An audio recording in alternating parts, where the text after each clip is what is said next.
o'clock.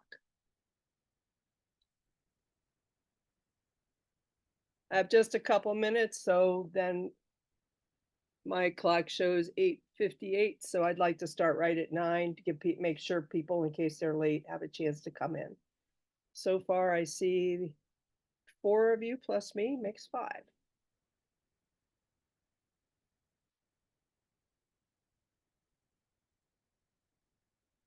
I like those musical instruments in your background, Ryan. Do you play those? Yes, I do. Nice.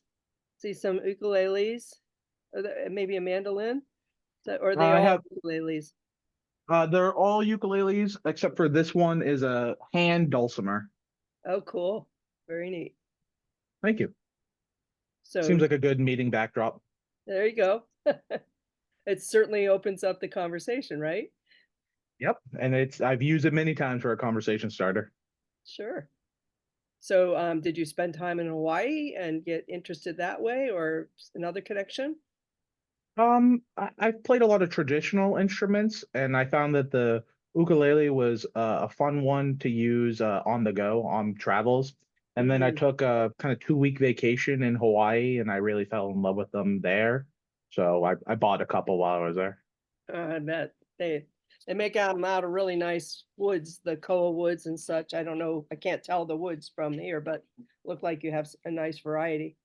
Yeah, I think this one is Koa. Nice.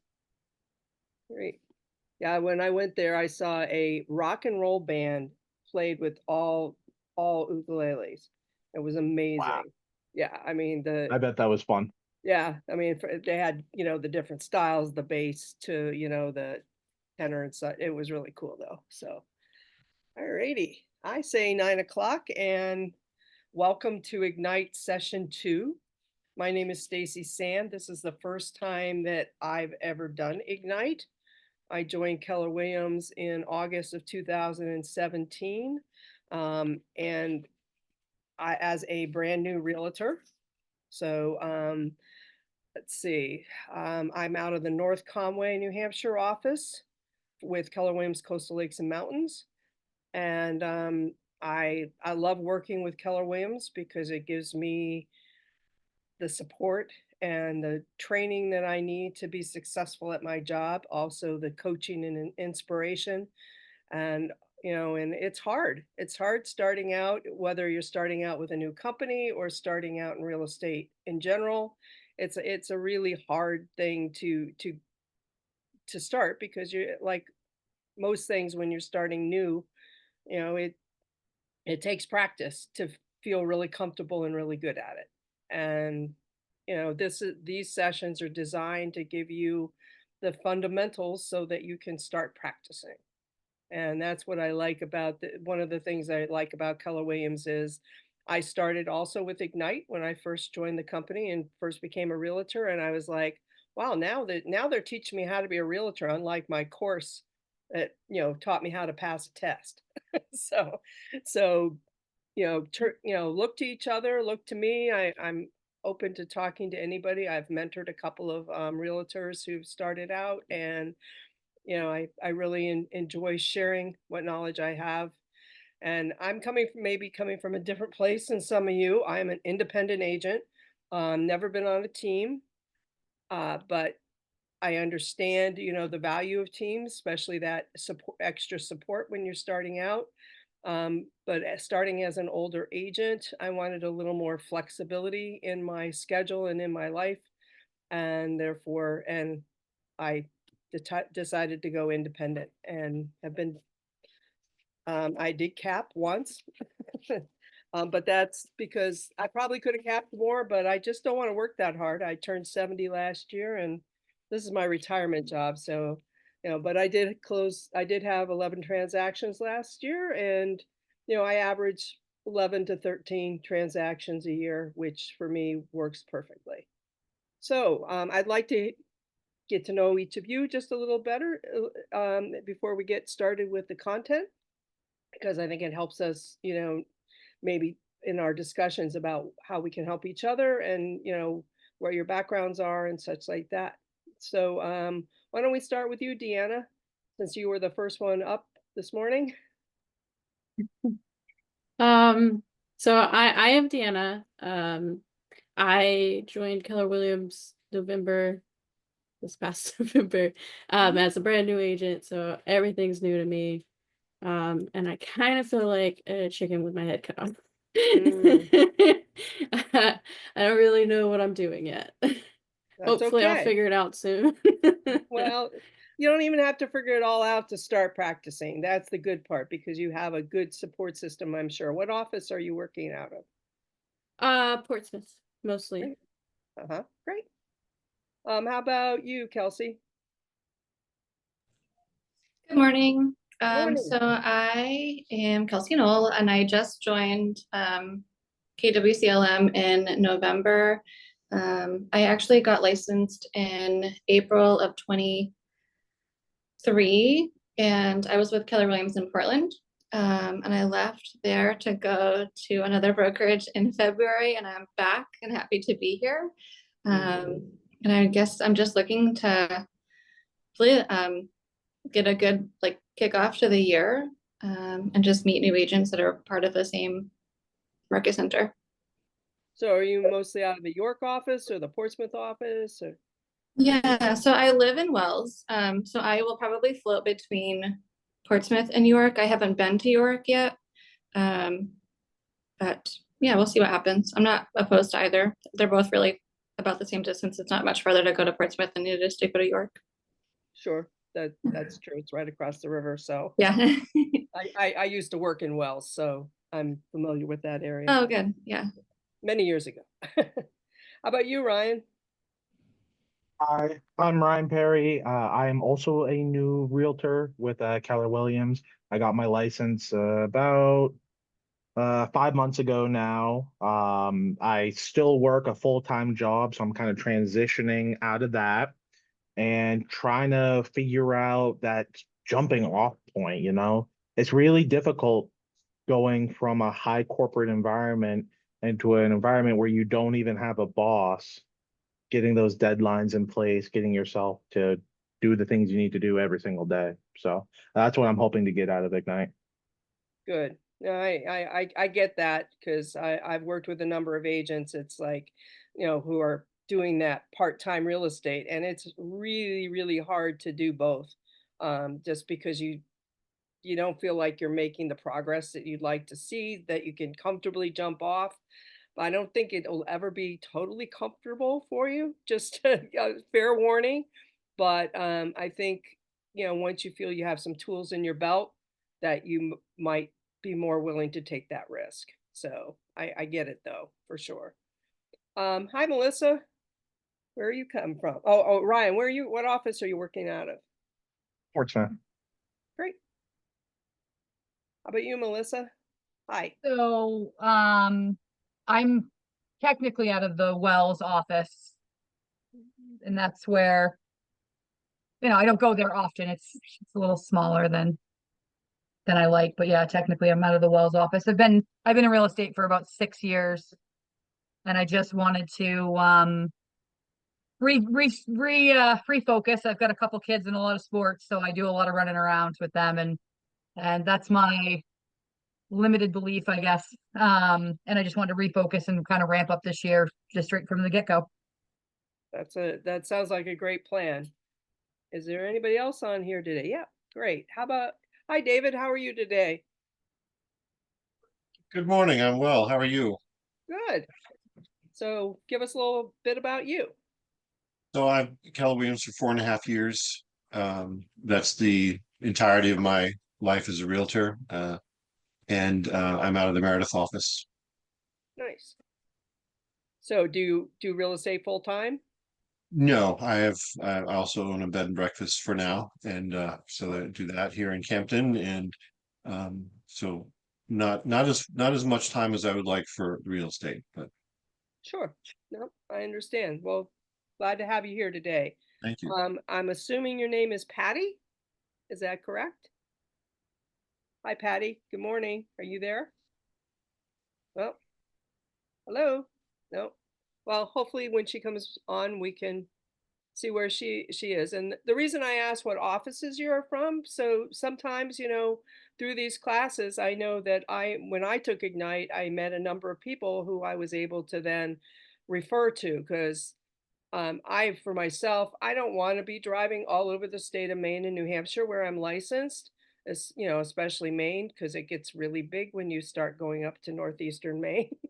But though I have gone a couple hours for some of my clients, but I really would prefer not to. So it's nice to have, contacts that you can hopefully refer to, get to know, and as you get to know them, you'll know what style they are and maybe to match some of your referrals to them. So keep that in mind. All right, session 2, embrace your job. And I think this one might be especially good for some of you agents that are trying to get refocused, because it talks about the fundamentals that are important, in our training. Now, are you just seeing the slide? Or are you seeing me do the whole thing here? I mean, you The see whole these. thing. Okay, all right. Because I'm running out of, I can't see the whole thing. Okay. So there's 20 sessions of Ignite. And we're in session 2, which, again, so in session 1, you talked about the value proposition of being with Keller Williams. And it started talking about the success system, is what they call it here in Ignite, which is basically goal setting. And I don't know if you had the worksheet last week where you set, how many calls I'm going to make this week, how many notes am I going to send, how many texts. Did you do that exercise last week? All right. Well, that exercise is actually, I think, attached to the workbook here for session 2 as well. So we'll get to the details of that a little later. But it's a way to basically keep us focused. And that workbook is available here.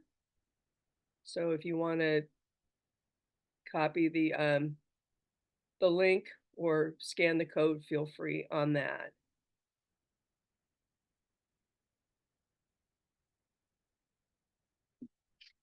So did you have a homework assignment last week? Did anybody attend Monday? Anybody attend Monday? And did you have a homework assignment? Anybody want to participate in that? There was no homework. Oh, okay. All right. Yeah, there was So, like a few exercises, but nothing particularly assigned. okay. All right.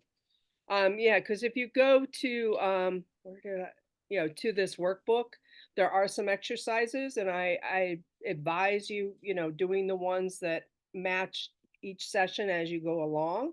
If you don't get to all the steps of them, that's, don't kick yourself. I mean, one of the things as realtors we often do is it's like, well, I should be making phone calls. I should be, but I've got 3 showings today and I have an appointment next week and I need to prepare for, and to just basically give yourself a break, because we can't do it all. We want to do it all because we want to be the best we can be for our clients. But I do advise doing as many of these as we go along versus going, well, I've got this workbook and I'm going to do these later, because believe me, you won't have time, or you probably won't do them later. Not to say you won't refer to the things in the workbook at times, but if you can actually do the exercises now to the best of your ability, I think you'll be much happier in the long run. So today's agenda, applying the 6 core competencies of a business, your business, of course, being real estate. Recognizing your role as a fiduciary for your clients, reviewing the success system, which is what I was talking about, which is basically a self-measurement system, a quick recap, and then, encouraging you to go out and apply some of the things that you learned today. So we're going to start with the 6 core competencies of a business, and then we'll go into what each one of those means in regards to your work. Number 1, by far, is lead generate, capture, and convert to appointments. If you don't lead generate if you're just counting on somebody else to hand you, leads you know, and you don't work on establishing those leads as ones that will eventually get you business, you're going to find yourself basically treading water for a very long time. And so how do you there are so many different ways to lead generate. The first thing that I recommend is that you gain a little confidence. Just tell yourself, it doesn't matter that I'm not the expert yet. I become an expert the more I do this. I have plenty of resources. I have almost 600 agents plus, plus the admin staff there to back me up and help me with my questions. And they will. Jason wants you to call him. Tom wants you to call him about contract questions. Jen wants you to call. Tim wants you to set up appointments so that you get free coaching. I still do coaching with Tim. You can eventually maybe move on to more intensive and personal coaching through Keller Williams, which a lot of people I know also do. I've just never done it because, like I said, those who are here, I started real estate later in life, and it's more about, for me, having a job that I have control over my hours and such. So, but if I was even 50 years old, I would want to probably grow my business a lot more than I have wanted to in my present position. And we're all coming from different places. Some days I wish I was 30 years old and doing this instead of, but then I think, well, I wouldn't have had the experiences I had. So you can't do regrets, but we're all in a different place. So, and lead generation is the same thing. We're some people pay for leads, some people, are able to develop it through their sphere. For me, at the time, there were quite a few expireds. That was my primary thing. And my other thing was, and this is some of you might be able to relate to this. I used to do yard sailing because a lot of people who are moving and selling their house are having a yard sale. And I would go to the yard sale and I just basically talk to the owner and say, oh, you're cleaning out a lot of stuff. Are you going someplace else? And granted, a lot of them already had realtors that they were working with, but if they didn't, I think I got at least 4 or 5 listings through yard sales. For their while there, it was like 1 a year, but then COVID came along and there weren't so many yard sales anymore. So I had to adjust. So there, and I know you were talking about, Melissa, running your kids around here and there, all those sports teams and all those parents, you know, um, you know, they may be looking to downsize, upsize, relocate. And even if they're relocating to a place where you're not, don't forget referrals. I've done quite a bit of business where I've found agents in other states and send my clients to them, or help get them matched up. And that 25% can be quite a nice bonus where you're not having to do much work once you've referred them, which is nice. I actually So just had a parent, I said, oh, real estate do. And she's like, you're a real estate agent? I was like, oh, here I am being that secret agent again. I know I've told her, but if you tell people once, they don't remember, right? So, and it's more for that, it's more about talking about the market, or talk like, oh, I just got, I'm sorry I'm late for the game. I just got out of a showing, so just, you don't always have to just say, who do you know that I should know? You can just naturally talk about it. And we all forget to do that, I think, sometimes. So oh, absolutely. I think the worst is when a relative goes with somebody else because they didn't realize you were a real estate agent. That kind of hurts sometimes. It's like, oops. Especially I've heard of people, their sister didn't use them because I they referred my mother out, forgot. actually. Yeah. I'll take the 25% and not deal with that. I was You know, also but going to suggest your neighbors. That hurts the most. Like people that you live right next door to, that would be your easiest clients to work with, just because you like drive time or whatever. mhm. So that bites a little bit. Yeah. Yeah, Every time I absolutely. drive down my street, I'm like, who's selling that house? Mhm. Yeah, What? so, but it's gonna happen. I mean, because I know when I live, North Conway is a fairly small community when it's not full of tourists. And, I would say almost everybody I know knows many realtors, because there's a lot of us up here because of the vacation homes and such. So, you know, you can be like, okay, what could I have done differently? But I don't think it's worth it to kick yourself too much, because it's going to happen in your career. You're going to have a client, like I had a client, found them a home. They decided about a year and a half after that it wasn't quite right for them and they wanted to move. Did they list with me? No, because they thought I was a buyer's agent. So they didn't know to list with me. They used me as their buyer's agent to find their new home, but they had sold, listed with somebody else, and it was like, that was on me, but you go on. All right, so lead generation, absolutely should be number one and is number one every day. Two, presenting to buyers and sellers and getting agreements. That's your buyer and listing presentations. So important that you spend time on that as a new realtor, thinking about how am I going to deal with the fact that I don't have a lot of experience.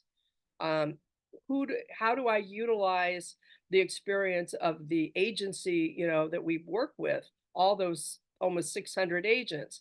How do I utilize that for selling myself?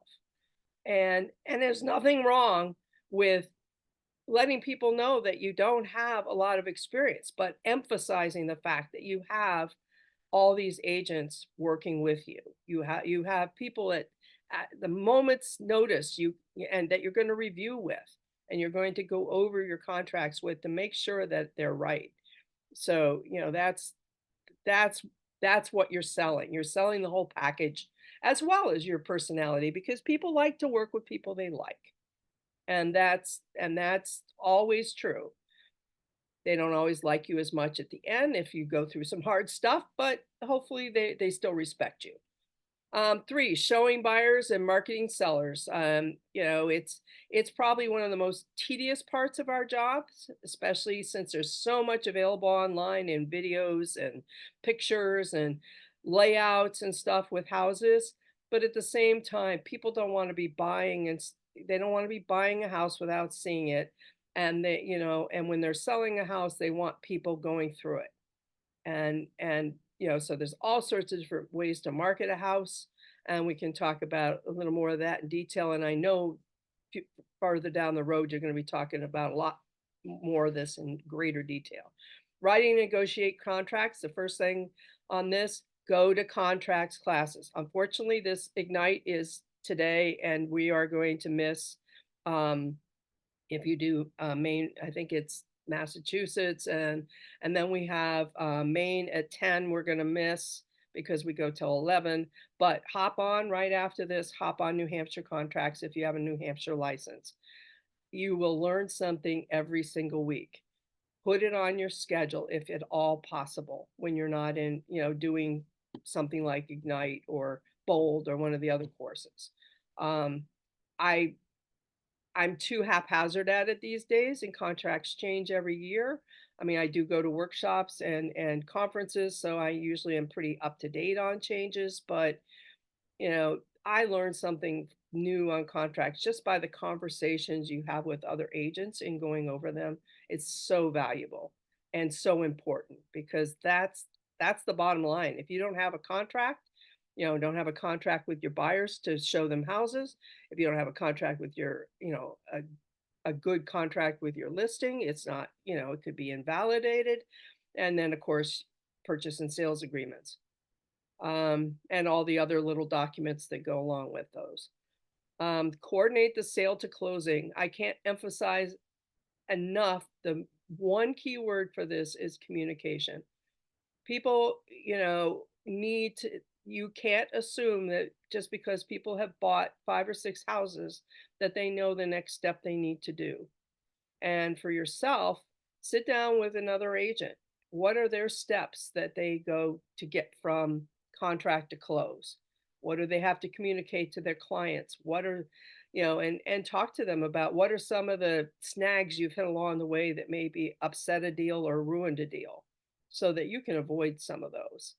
Because there's a lot in there. You can say, oh, well, I scheduled my inspections and I know they're seeing a lender, and have you talked to that lender? How are they doing? Are they getting their paperwork in on time? Have you encouraged them not to buy a new car so that their credit gets messed up before closing on the house? I mean, things like that can really, ruin a sale quickly. And you might think, oh, I'm under contract. This is my first contract. Yay. I'm a realtor. And then, something blows it up that maybe you could have helped coordinate and avoid. Manage the money. That's basically, if you want to do this as a business, this is managing, you get your first paycheck, you got a nice commission check of $5,000 in hand. And, it's like, all right, I can pay down my car. I can do this or this. Think long term. Hopefully, you're not doing this for a one shot. I want to sell my house and I want to be the realtor, because it can be a really, really great job. And some of you with a little more experience, you know, I'm sure you are still in it because you've had some of those experiences where you've helped somebody. You've helped somebody do the biggest purchase of their life in most cases. And it's awesome. It's a great feeling when they walk out of there with keys or walk out of there with a check, because they've sold their home. It's an awesome feeling. So, lead generate, capture, and convert to appointments. So again, leads. Have you guys thought about how you are going to, do your business? What might be your lead places? I mean, I think they talked in the first session about your core, family, friends, maybe business associates if you're still working like Ryan, who might be looking, to buy or sell or invest in real estate. So what are some of the ideas you folks have? We discussed a few of them. What are some that you think you might want to pursue? Kelsey, what do you think? So I have just really been focusing on my SOI. Last year, I don't know why I ever stopped, because I had some pretty good success with it, but I just went like starting at the top of my list from my Facebook friends, worked right on the list, just sending a message to say hello, letting them know that I'm in real estate, licensed in Maine and New Hampshire. And I had a couple like key questions. I would always personalize the message to each person, so I know that I wasn't some robotic message to them that would actually draw a response. And just, see what I could help them with if they had any questions about the market or otherwise. If they didn't answer within the first couple of days, I would follow up like, sorry, I missed you. I got feedback that it looked like spam, but I assure you it's not. And that would almost always get a response on the second message. And I actually got probably about half my sales last year from that. Nice. Yeah. That's great. Now, are all those people in command? Yes, they are. Excellent. Because part of my messaging with them was that I would, if there's nothing that you need from me right now, can I get, your name and number, or like your number and email, so I can add you to my database and follow up with you, at a later time. Great. Yeah. Anybody else? Right. I have a lot of hobbies, so I think one of my lead generation pillars will be kind of sphere of influence, like Kelsey was saying, but these are maybe people that I'm not so friendly with yet, new people. I engage in a lot of hobbies. My fiance, she has a crafting business, so we do a lot of craft fairs. So things of that nature. Also, social media. I think I want to try to leverage that to the best of my ability. I'm also a member of the Seacoast Board of Realtors Public Relations Committee. So there's a lot of networking that goes along with that. Excellent. Anybody else? David?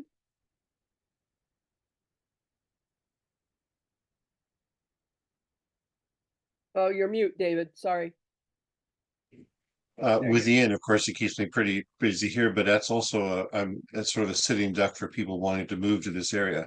So the inn has been very helpful in generating new business for me, for people who come up to look at New Hampshire and I've had several who have ended up, looking at properties here. But I talk to everyone. When I'm looking at, if I'm in the grocery store aisle, I'm going to find a way to have a conversation about real estate. If I'm, Oh. meeting people in whatever organization I'm involved in, again, that secret agent feeling of, even though you've told someone, you do need to remind them on a regular basis. And so I just try to find ways to have conversations and keep my ears open. And if I hear people talking about real estate or, looking at properties, I swoop in as best I can. So, but Awesome. we use other lead generating uh, um, platforms as well, just to help because, as I said, I am rather busy with the end for now. So what are some of the ones that you use? So I'm on OpCity, Mhm. which has been very helpful. I think I've closed 4 deals from there, and we're also a little small group of us on Sync as well. Nice. Great. So, oh, we got some people that weren't here before. Hi, Sharon. How are you? Can't see you, but I see your name. And hi, Carol. How are you today? Good. Nice to see you, Stacy. It's been a Yeah. while. Yeah, good to see you. Those busy holidays in my life, but as I was telling these folks, this is the joy of this is doing as much as you want to do, and so I was able to take some time for the holidays and do some traveling, and it's good stuff. So, but hopefully we'll see more of you. Did you want to contribute to some lead generation ideas, Carol? Sure. I just did, I have a couple of clients, 2 separate clients who are looking in 2 separate areas. And one of them wanted to live on a very specific street. We looked at a few properties that just weren't right for her. So I worked with my director of operations and we created a letter, uh, and I sent out a letter to every single homeowner on a specific street, and just made it, I'm sure people have heard of the golden letter in from Pivot Shift Ahead call. You can, if you haven't heard of it, you can go in and look under files and look at the golden letter. This is different than that. It was very specific, just basically saying I have, a very specific person and this is what she's looking for and she really wants to live on this street. So um, even if I only got one reply from that, it's still one reply. So, and part of our contract with our clients, like Tim's always saying, and we talk about it in contracts, or Jason says, it's a bilateral contract. So my job isn't just to wait until they say, hey, I want to see 123 Main Street. My job is also to go out and try and find that property for them. Yep, and I think that especially in the low inventory market we're existing in, that that's very important. I had early on had clients who also wanted to move to a specific area, and one of the things I did is I went back and looked at listings that had either expired or terminated, withdrawn, that never sold in the last couple of years. I think I went back 2 years, and I literally found a house for my client that way in the neighborhood they wanted to be in. And That's amazing. yeah, so it can happen, it does take a lot more legwork, and and it's weird to call somebody up and basically ask them to sell their house, but it can work. And especially if they obviously at some point in the recent past were motivated to sell their house. So it's but it's tricky because it's like they're not on the market, but maybe they should be. Um, Yeah, you got to think outside the box. I jumped on for a second because I have to go mhm. into a meeting, but so I'm going to jump off. But I just wanted to say hello, and Thank it was good to see you, and hello to everyone who's in the room and all the new agents, and hopefully we'll all connect soon. Actually, I'll be teaching Ignite next Monday. Great. Yeah, for my So first time. So I will see you then. that sounds great. Thank Have you a for good day. coming in and for your input. We appreciate that idea. That's great. Thanks. All right, Thanks, take care, Stacy. Carol. Bye.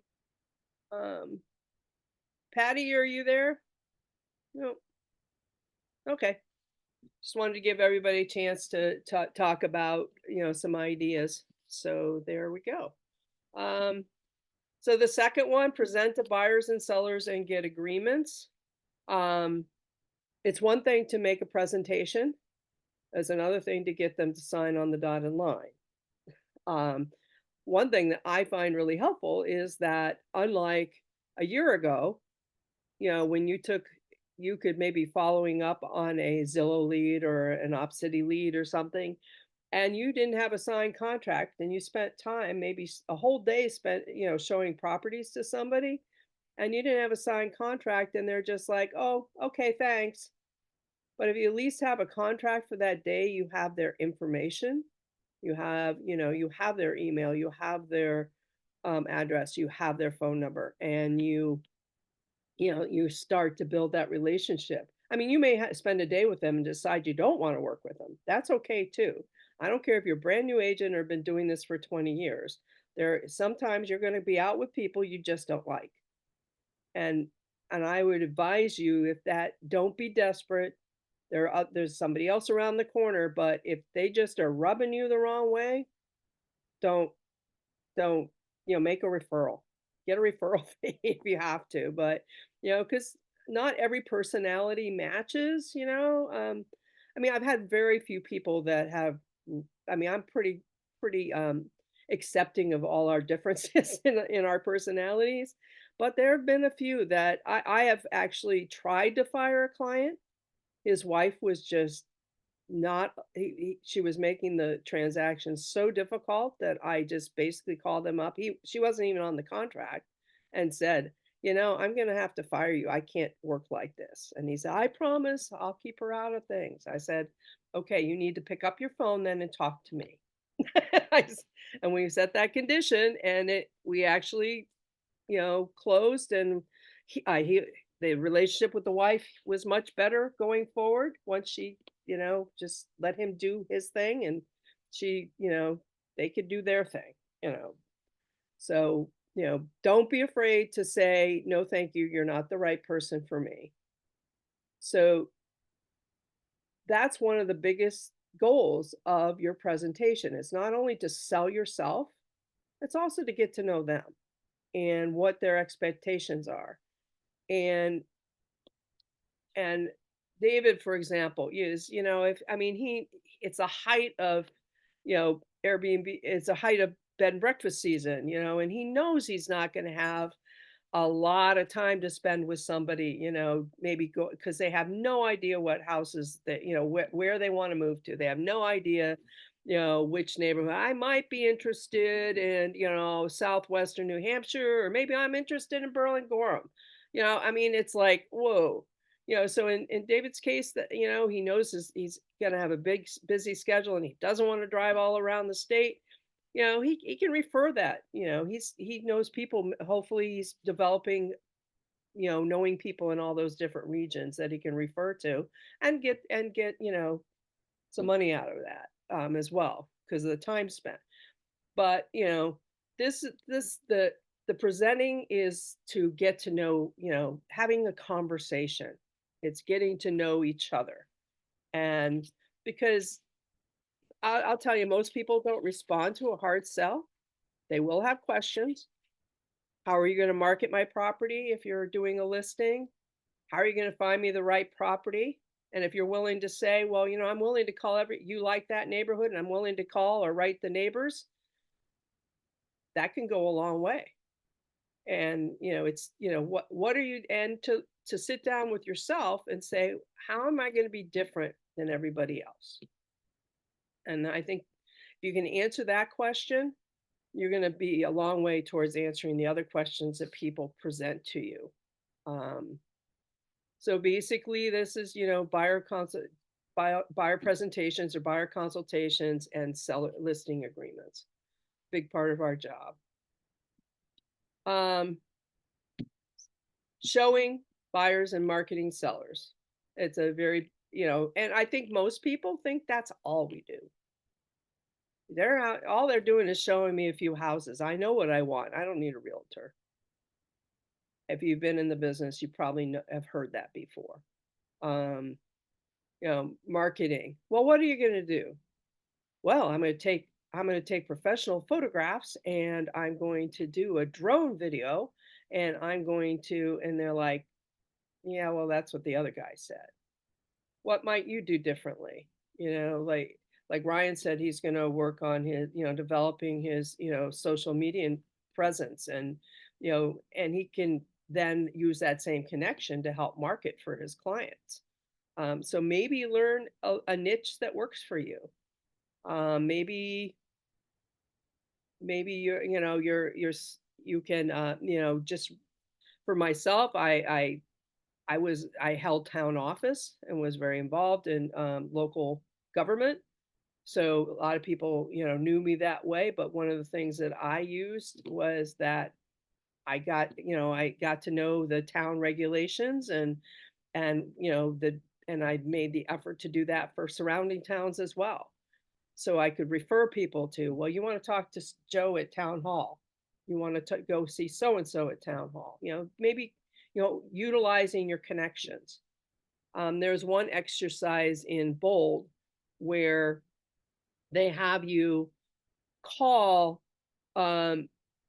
basically letting your dentist, your doctor, your mechanic, all of your contacts during the day, making sure they know you're a realtor. And so that not only is for lead generation, but it also, then now you have resources and you can ask them. I'm a real estate agent now, and I have these clients, and one of the things people moving to town often ask me is, where can I go to find a good heating tech, or what's a good oil company, or what's a good mechanic, or all those questions. So start compiling that list and be the source of the source. So those are things that you can add to, while you're showing, or while you're doing the basic listing marketing. There are other ways. Be creative and look at your own strengths. Write and negotiate contracts. I again go to contracts class. I can't emphasize it enough. I know when I started out, they said you should know these contracts well enough that you can present them upside down to a client and know exactly where they are as you go through it with them. And that takes a while. And it takes practice. So I don't know if we've talked, we'll get into this a little more about accountability partners, but to find somebody, whether they're another new agent like yourself or maybe a more experienced agent, when you talk to each other, you should also be practicing scripts, presentations, things like that. Practice with your dog and your cat. Present to your cat. I'd like to present to you the New Hampshire brokerage agreement, and be able to explain each step of the way. And contracts class is very good at helping you explain those things. Coordinate the sale to closing. What are some of the things that happen between the time they sell a purchase and sales contract is accepted and you get to close? Anybody want to jump in? Ryan, you want to jump in? Do you have any thoughts? Can you restate that?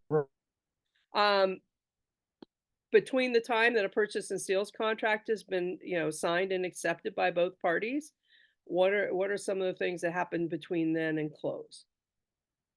Do you know, have any ideas of what even your perception, if you haven't? So there has to be like some consideration that happens, inspection that needs to go through. See, Just to be inspection. clear, there does not have to be inspections? Okay, It's a choice. yeah, if the clients choose. Yes. Okay, Yeah, good. if the clients choose, the inspection process occurs, and Okay, that's what I have off the top of my head. I'd have to refer back to my notes. that's okay. Deanna, do you have any thoughts? I know I'm picking with the newbies first because, I mean, I a lot of it's perception. I haven't really been part of like a sale on the real estate side, but I have bought a house, Okay. and it felt like it was mostly just waiting on the banks. Okay. And did you have a realtor who kind of like talked you through that waiting, which can be very frustrating and difficult? I could say that the realtor at the time uh was lacking. Mm, okay. So There's a lot of them unfortunately out there like that who would you have appreciated a realtor who is communicating to you that, I know it seems like we're waiting a long time, but I'm here if you just want to express your frustration, or I've talked to the lender and everything's on track. Would that have been more helpful to you, you think? I think checking in periodically would have been helpful because, Mm. it was our first home purchase and we didn't know what was going on. Or Oh if yeah. if we were even gonna get it, it was Mm. like, Wow. you know. Yeah. I'm sorry you had that experience, but hopefully it taught you that that's the experience you don't want to have with your clients. Yes, yes, I wanna be a way better realtor than they were. Um, let's see. How about you, Melissa? What you have a little more experience. What's one or two things that know to happen between contract and close? So I will say that sometimes I do tell people that's like there's this calm before the storm. So after inspections, we wait for appraisal for a minute there. And then once that comes in, but in between I do check in, or if I get any communication, I communicate with them, but I do let them know, hey, call me anytime, middle of the night if you're stressed about something, but you're not going to hear, because you go from hearing from me every day for 3 weeks, or like, especially if you shop for a house for a while, right? You're shopping with this Mm. agent every day in, day out, blah, blah, blah. And then all of a sudden you're under contract, you do the inspections, the appraisal comes in the next couple weeks. Or the only thing you're waiting for that like 3 weeks till closing is that appraiser, right? Which that happens with the seller's agent if you're the buyer's agent, and you might get the update, but other than that, it's pretty quiet. So inspections is probably the big one. That's the thing that, causes a little running around, whether you're doing radon, water. I always go to the town hall to pull the file because you don't know if permits were pulled or if a septic system has the design should be there, what's the leach field flow. So that's the big work, I guess, area.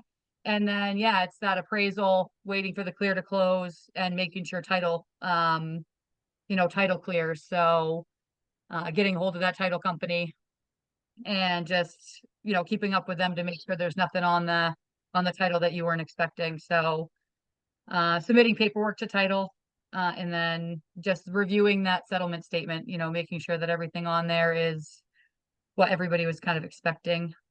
Okay, so I'm So, going to stop you for a minute because I think you used a number of phrases that probably the new people don't even realize, like settlement statement. A oh, settlement statement is, unless you've been doing real estate, is you may never have seen one unless you probably signed one if you bought a house or sold a house, but it's basically a breakdown of the financials for your transaction, the final ones. They prorate maybe fuel consumption, they prorate your taxes, and it breaks it all down so that both parties can see where their money's going, or why they're not getting as much money as they maybe expected at the end. If you're selling, hopefully your agent has given you a general idea of what to expect. What taxes, what expenses are going to come out of their gross amount.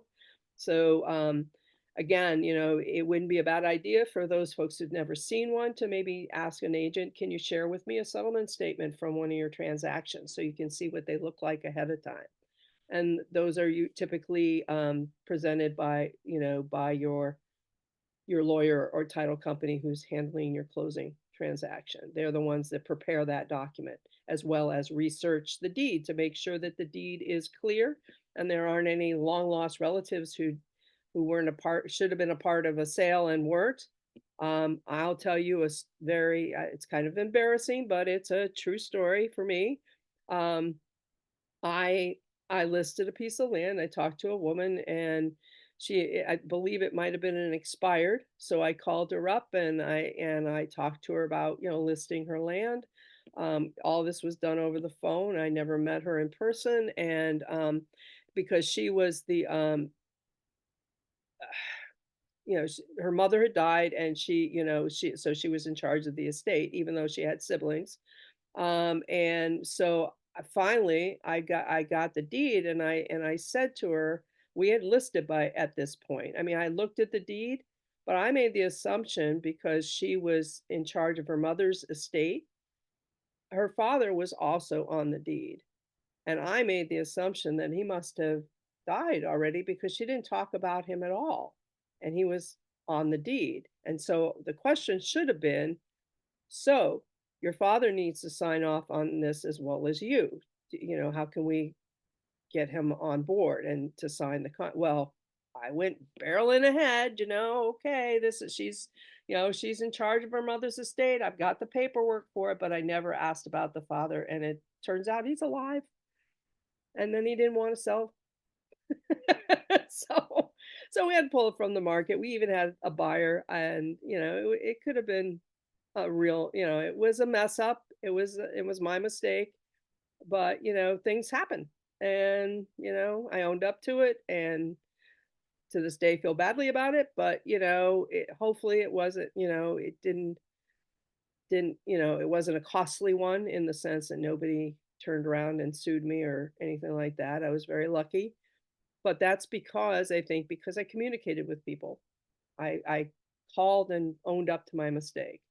And it wasn't easy to hear, the language that came out of the other agent's mouth in terms of, the mistake I made, but what are they going to do? I mean, unless they want to approach the seller themselves. So we do make mistakes, and but the key there is asking questions, communicating.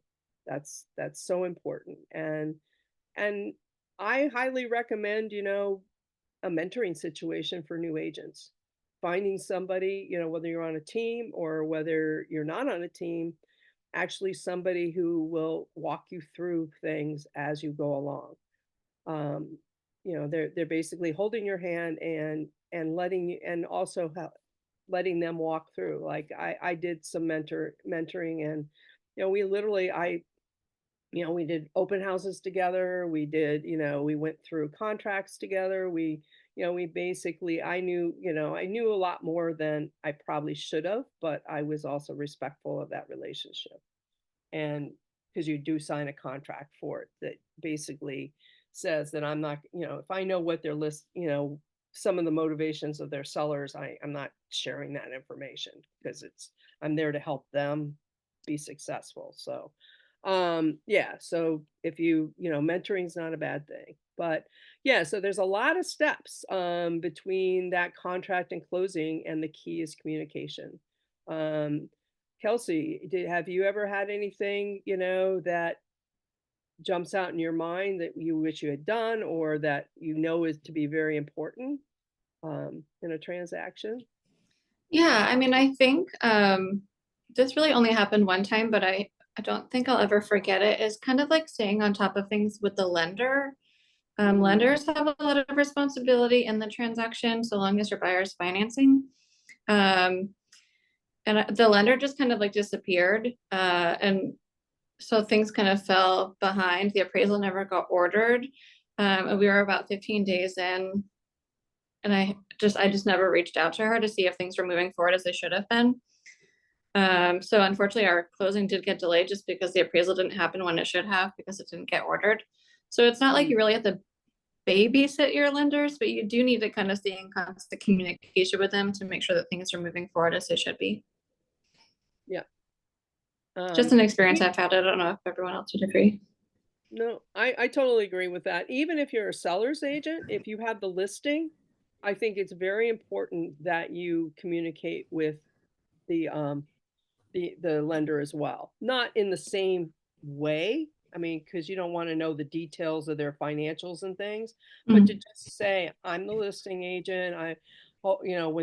Please let me know, make sure the appraiser has my contact information so that they can contact me when, they're ready to come look at the house, because that you are the one that lets them in to the house for an appraisal. So, and to also communicate with the buyer's agent if there is one, which there isn't always one. Hopefully there is in most of your early transactions. And, you know, just ask them. So how's it going with the lender? You know, is your client getting all their paperwork in? That's another issue. David, have you had any issues that, you know, have really stumbled your deals or blown up a deal? I had a buyer who had used a lending company that was not one I would have recommended, and they had a massive cybersecurity breach Ah, and could not access anything nationally. It was on the FBI was involved. You know, it was a nightmare and very testy, very difficult situation. Um, the other thing I would say is, in addition, you know, part of that conversation with the lenders is it's part of the contract you sign is that that's part of your responsibility and your, you know, to the client to be on top of those things. The title company also, I find I've had some issues with title companies waiting until the 11th hour to get, you know, where I've had to really sit on them. And, you know, you want to get all those things buttoned up as quickly as possible. You know, not yeah, at wait for least, the last minute, you know, so. yeah, absolutely. Uh, I'm right there with you. and the other thing is to, you know, part of the conversation with a buyer that is financing is to make sure that you are in touch with them on a regular basis to make sure they're not going out and buying a car or, you know, putting a lot on their card or changing jobs. I had that situation with one as well that could have caused problems. It didn't, but there was a moment of, oh, good God, what have you done? So Yeah, it's a communication, constant communication with them. right. And like Melissa said, there oftentimes will be, you know, kind of a slow period between inspections being negotiated. Let's say, you know, inspections came back, everybody's happy, or everything's been figured out, who's going to fix what and such. Because first thing I'll tell you, the job of a home inspector is to find something wrong with the house. So you can guarantee they're going to find something wrong with the house. Hopefully nothing so major that it can't be dealt with, but you know, like a major structural problem or something. But their job is to find problems. So they're going to find something wrong with that house because no house is perfect. Even a brand new house is not perfect. So yeah, they'll find something and then, you know, how your buyers deal with it and how your sellers deal with it is going to totally depend on you. You know, if you're like, "Oh my god, the electrical, there's 2 outlets that should be GFI, and they're not." You know, if you said it like that, they're gonna be like, "Is that a problem? Is that" you know, and, you know, they may not know, and it's like, those are easily replaced. It's a new code that so most older houses don't have GFIs in the kitchen and bathroom, but it's, you know, that kind of thing, you know, you downplay or you figure it out. And that's a big part of your job between contract and close is keeping both parties, you know, on track to the things they need to do and also keeping them calm as issues come up because everything is fixable with enough time or money. And, you know, and if people really want this to happen, they're going to make it happen. You're going to find a way to make it happen or not. And if it's or not, this wasn't the right house for them or the right buyer for them. So, you know, so key communication, learning what steps should be happening. And I'll add one more thing, get to know, and you can do this through your local boards, your real estate boards, get to know those affiliates. Go meet title company people. You know, go meet lenders and talk to them. Um, go on. Is Melissa still doing caravans to look at houses? Do you know those of at Keller Williams? Do we know if she's looking? I know she was doing caravans for years, but oftentimes, you know, I used to do caravans for my board, and there's probably not enough inventory to do them these days. But um, I'd invite lenders to go on caravans where we look at all the houses on the market. You can create your own caravan and invite a lender to come along and give their opinion about a house. Would this qualify for an FHA loan or would you have to go conventional? for example. You know, Melissa and they're Lesniak is, I just wanted to tell you, Melissa Lesniak still does them. good. I think maybe not in the dead of winter, but she does them all summer long still. Okay. So And a lender or a title person will do an open house with you and bring waters and snacks. Yeah. So if you do make, build those relationships, it's a safety protocol. Right now, you've got 2 people there at the open houses, so it's great for the safety feature. And then, of course, just if it's a quiet open house, you've got, somebody to learn from and chat with. So absolutely. So yeah, and hopefully your boards have affiliates, and I'd start there because they're the people who've obviously started to build relationships with realtors. So I would, definitely, reach out and get to know those folks because your buyers and sellers are going to ask you for recommendations. Who should I use to get my new deed as a seller? It's like oftentimes it's very convenient for them to use the title agent's lawyer to come up with a new deed because everything then is in-house and can be followed if a problem arises. Everybody's in communication with one another. Other times people may feel like, no, I want my own representation for a new deed. Fine. Help them find a lawyer or, that will do that for them. Manage the money. I'll be honest, I am not the best at this. My records are very simple. I, have so much money. I know how much money I need. I have a home budget, so I know how much money I need to live the life I want to live. But I'm not real good at keeping up with things. Just because my life is really busy and I kind of put this on the side. But if you really want to build a successful business, you need to know where the money that you're earning is going. And you need to pay your taxes as that money comes in. I have an accountant that I use to do my taxes. You don't need to have an accountant, but for the 350 or $400 a year that it costs me, it's a heck of a convenience because he basically hands me a booklet that I answer the questions and my taxes are ready. So, for me, it's worth the $400. Other people I know what my bills are, I know what things I want. I do own my own home, so I'm lucky that way. So it's my bills, and my office is at home.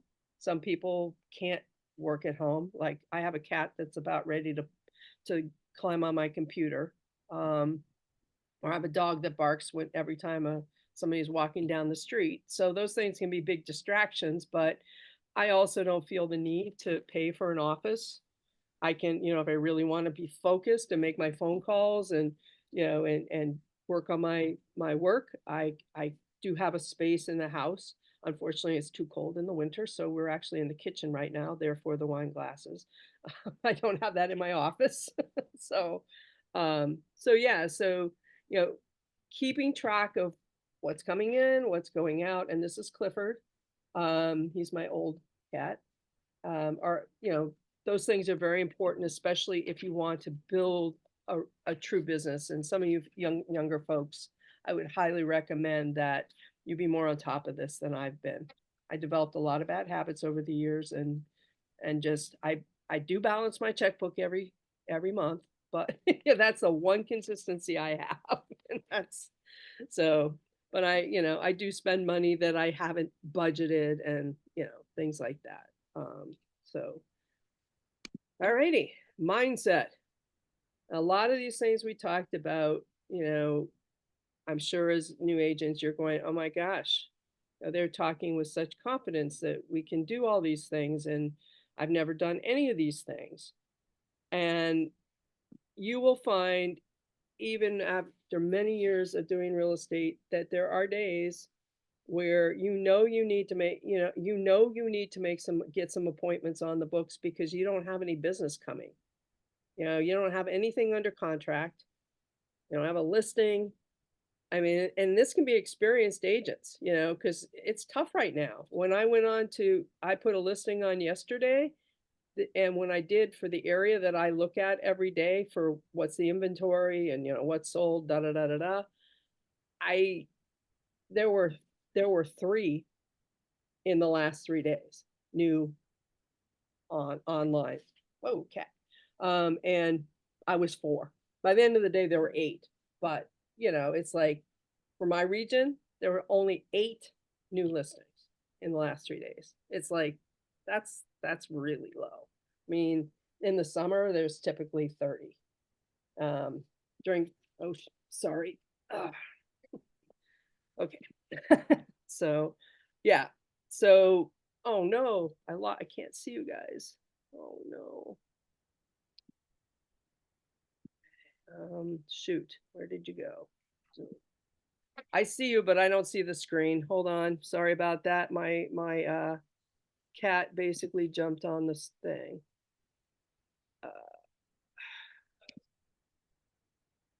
Boy. All right, come on. Oh boy. Screen sharing. Oh, there it is. Nope. Huh. Okay.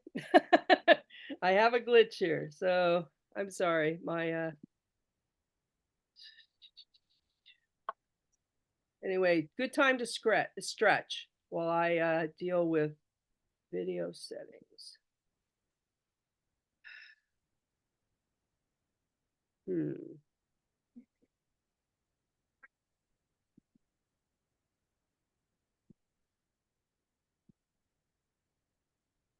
Anybody got a suggestion? I clicked on the Zoom at the bottom and it's just not doing it. Video.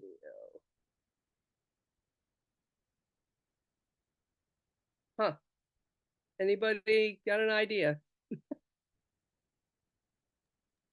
So do you have to Unfortunately, I reopen can't the, do you have to reopen the PowerPoint? Because we can still see your screen. It looks like you just closed out of There it is. Okay. there it is. Thank you. Yeah, I went back into Google. Thank you. Okay. Yeah, I knew it was there somewhere because I could still see you guys. So I knew the Zoom was still open. Thank you. That worked. So mindset. This is where I think coaching and also having an accountability partner are really valuable. Because there are going to be days and moments where you need help to make that phone call, or you need help to go to that event or to attend that class because you haven't had a success for a while, but you need to do these things. And after 7 years, I have lots of those days still, though I'm very confident when I'm with people and when I'm at my appointments and such like that. But I spend time before each appointment basically psyching myself up, practicing what I'm going to talk about, and basically reaching out to people, reaching into myself and becoming, what am I going to do? How am I going to be positive when I'm presenting my first listing appointment? How am I going to convince people that I can do this? How am I going to convince myself that I can do this? And there's a lot of inner cheerleading going on in real estate, because sometimes people are not going to be really nice to you. Lots of times people will say no, and it's not personal. It's people say no for lots of reasons. People make decisions based on a lot of different things. And eventually, it's going to click if you do the things that, this class over the 20 sessions have you do. And those 6 core competencies, you have to be consistent and do them well. And the well part, that's experience and asking questions. It's not, I would not expect you to, even people with experience, to always get it right. We don't. We make mistakes, but we have to at least consistently try. and and do the activities until we do feel confident, and that will help because people read that in us. You might have heard the expression "fake it till you make it." I don't believe in that totally. I mean, I don't think you can fake the value of a realtor. You have to learn those how to do those values and how to be valuable. But at the same time, you also your projection has to be maybe beyond what you're actually feeling sometimes. Anybody ever been on stage, acted before? Yeah, anybody? You can speak up. Yes. You were, Melissa? And, you know, those first couple of shows, what were some of the feelings that you had before you went on stage? So I mean, I just did a lip sync battle actually for the school board in my town. Oh, And fun. it was all fun. And then, then the audience was there and it's like, it's a little different. We didn't rehearse a lot. It was just something we kind of wung together. So you get out there and you're like, um, and you can fake it a little bit, but really I think with what you've been saying this whole time is knowing your contracts, knowing your paperwork. If you're a newer, if you're not in the business, knowing the market. So even as an aspiring agent or a up and coming agent, you can really have some knowledge in the things you can kind of learn, right? And that makes being on stage, those rehearsals, right, makes being on stage less scary. Now, granted, if it was a show that I had done multiple times, the first three would have been the scariest, and then slowly, it slowly gets easier, and then it's just second nature, and then you're up there doing your thing, and it doesn't even feel like there's an audience anymore, right? That's kind of how it progresses. But I think those rehearsals is, those scripts, those rehearsals is really what makes those first days on stage a little less frightening. And I think that's really true. I mean, practice. Find somebody to practice with that knows what you're presenting. Let them pretend to be a buyer looking to, that they know they want to go house hunting, and practice with them. Read the scripts that are provided online. Keller Williams is great with scripts. And then, if you learn them and people say, "Oh, I don't want to learn somebody else's. I don't talk like that." Well, you don't have to talk like that. Just they have the fundamentals. Learn the fundamentals, learn the script, and then use your own language to present it, your own personality to present it. But if you don't know those contracts, if you don't know the steps of a transaction, if you don't know, what is basic marketing presentation, things you have to do, then it's hard. But there are plenty of resources, and people don't mind you asking questions. In fact, they like it because it makes them feel like, oh, I have some knowledge to share. And I will share my phone number at the end and such as well. I don't have a card but if somebody wants to reach me, I can share all that. All right, so those 6 core elements, becoming, habits, becoming part of your total business, and then learning the details as you go along, but doing them all the time. Functionary versus fiduciary. Fiduciary is kind of a fancy word for basically saying, I'm going to go beyond the basics.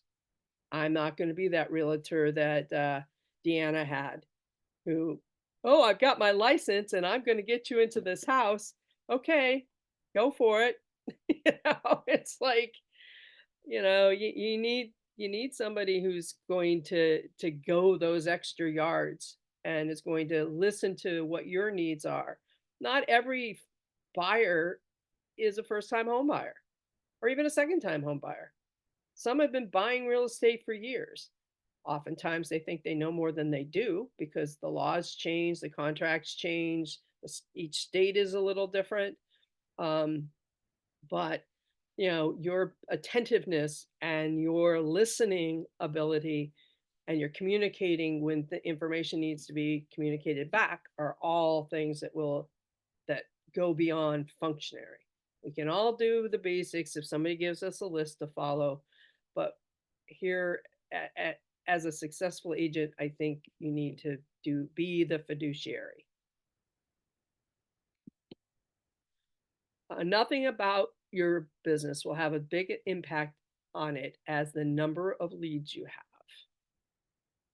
And because it's a numbers game too. If you have 50 leads, what are your chances if you're in communication with those folks that one of those is going to want to buy or sell in the next 6 months? As those numbers go up, your chances go up. So communicating, and I'll tell you, there are very few people who communicate with people after the transaction consistently. They even if it's not as often as is recommended, if you go 4 years and you haven't talked to that client you helped buy a house, that's on you. You have their phone number, you have their address, and you probably have their email. At the very least, you can send them an email saying, I was thinking about the fact that you closed on your house last year. Hope it's going well. Can I give you a call in a couple of days and so I can see how it's going? Something like that, very personal. And here you've got some. And if you have nobody, you can use the same approach with people to get them to be on that list of people that you call on a regular basis. Accountable people achieve results others can only dream of. And that means being accountable to yourself as well as to your clients. And that's where the fiduciary comes in. So, actually, let's go back to the fiduciary. And I thought there was a list in here. Shoot, I don't see it. Let's talk about the differences. But there, in your workbook, there is a list of the differences between, and I thought there was a slide too, the differences between fiduciary and functionary.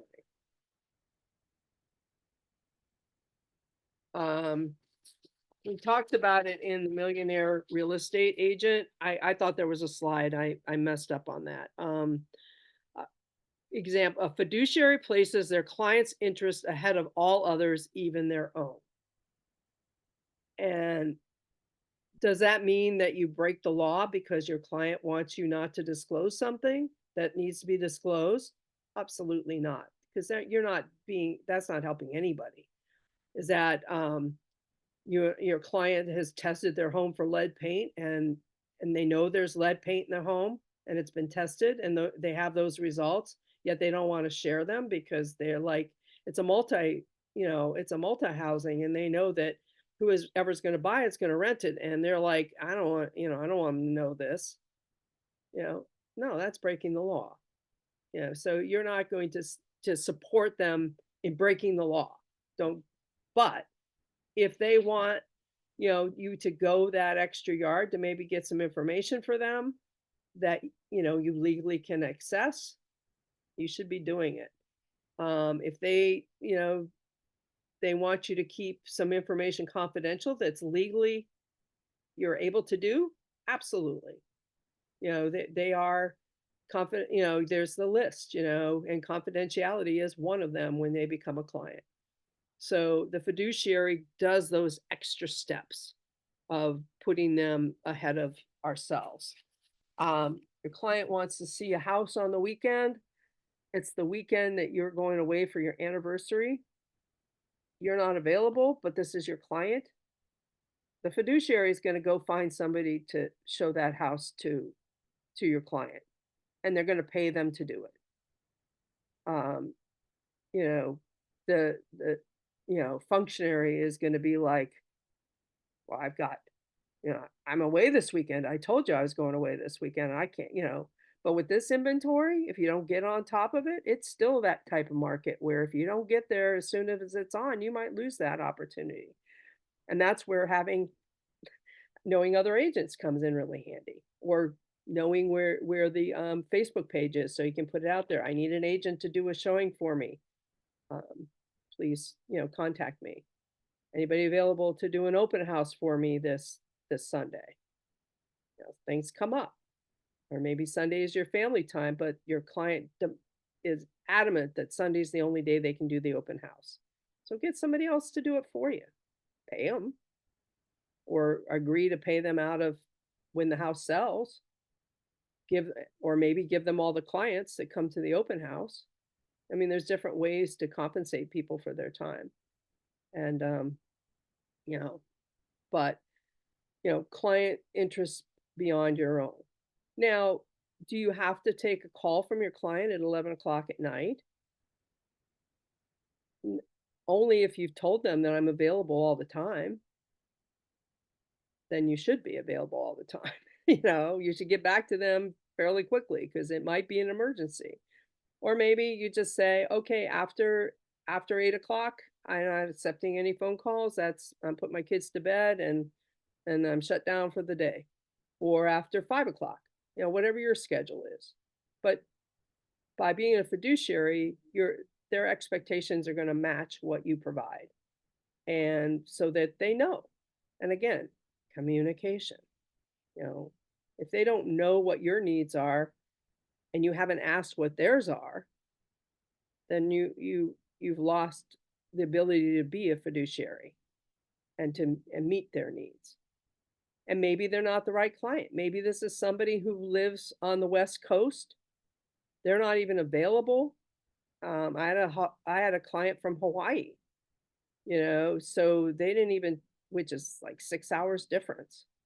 And, obviously we're not talking at 8 o'clock in the morning. That's 2 o'clock at night in Hawaii. So, you make the decision before you take that client. Maybe there's somebody you need to turn over to your friend, who's up until late hours in the night, and that's their thing. So, just ask the question. So and be honest with people, but also expect if you have a client relationship with somebody that you're going to go that extra yard sometimes. Doesn't mean you sacrifice your entire life in order to make it happen. What are some ways that you think going the extra yard without sacrificing your life might be? I mean, David, you might be a perfect one to ask. Are you still there? Because you have your business. I think he's gone, but how about you, Ryan? Because you're still working full time, how, if you get a new client, let's say you get a new listing, how are you going to be able to service those needs and make it happen for them while I don't know what hours you work with your full-time job, or primary job. So my primary job is actually night shift work. So I think one of the things I'll be able to do to service my client is that I'm available basically 24/7. I'm sleeping during the day, but I have no problem getting up and taking a phone call. Interruptions in my sleep pattern are just something you get used to working a night shift. So yeah, that's one aspect I think I'll be able to do there. But also just kind of like you said, going all out, trying to do as much as you can to be on their side while still staying within the confines of efficacy and legality is definitely an aspect that you can provide to your fiduciary. So yeah, I think it's going to be hard. I mean, interrupting sleep patterns is not the healthiest thing, and it's certainly not healthy for a long period of time. That's true. But I remember being a college student, and my sleep patterns were certainly not. I pulled my fair share of all-nighters, and had my fair share of staying up with a friend, working through those big problems of your 20s, and you seem fairly young, so, you can probably do it for a few more years, but, hopefully you don't have to do it for long. You can find a way to, or you can market yourself as I'm the off-hour agent. Other people work Yeah. 9 to 5. I work 5 to midnight, or something like that. Maybe that can be a catch because there are other people obviously who, you know, they work all day. Maybe they can only see houses in the evening. Maybe they, not that everybody's going to let you into their home, but a lot of homes are empty when they're for sale. Um, or you have a client who's like, sure, I don't mind showing my house in the evening. It's easier for me to get away. I go to trivia on Thursday nights, do my open house then. So, yeah. But again, it's hard though. And I certainly don't envy you trying to do it all. But I think it sounds like you have a really good attitude towards it anyway. So that's great. Anybody else for, ways to go the extra yard? I think it's just educational based more than just entry level. It's more, if you don't know, you'll find out. It's coming from a place of giving some opinion or knowledge or even reassurance. So when you were talking about how your agent disappeared and you felt kind of, especially first time home buyers, checking in, taking that extra step too, even if there's no news, really just saying, hey, everything's still going, or just so communication. And then I think looking at, so it's page 17 in the book. It says it sounds like a lot of educational, right? When you look at the two different things.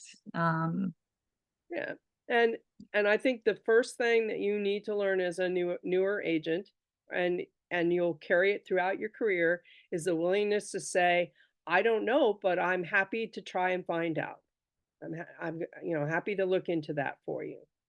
And that's where, your experts come in handy, and that's where maybe another realtor comes in handy. Where do I go in Bartlett to find a septic design?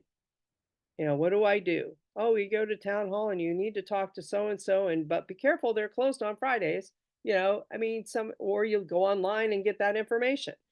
And you say to thing, oh, well, I can get us a septic design. So, or not, or, things like that you're going to do for your clients, but you may not have the slightest idea today how you're going to do that. And even experienced agents may not have the answer all the time. And maybe you're referring them to the title agent or their lender or our broker. There's, or a heating and cooling expert, or, an energy auditor. There are, you are the source of the source is one of the greatest lines I've been told many times. You don't have to be the expert. You have to be the expert at finding experts. Hi, Aaron. How are you? We haven't talked yet today. I'm well. How are you? Good. I didn't mean to ignore you. You were off my screen there for a while because I need to see the slides, but I see you there. That's all We're- right. I was super late this morning, but Okay. We're glad you're here. And we introduced Thank you. ourselves already. And what office are you out of? Coastal Lakes and Mountains in Portsmouth, New Hampshire. Okay, so you're out of the Portsmouth office? Because I'm out of the North Conway office. I don't know, I had said earlier. Um, are you a new agent, or have you had some Yeah, agent? since August. My wife great. has been since November, maybe. Uh-huh. Good. Congratulations.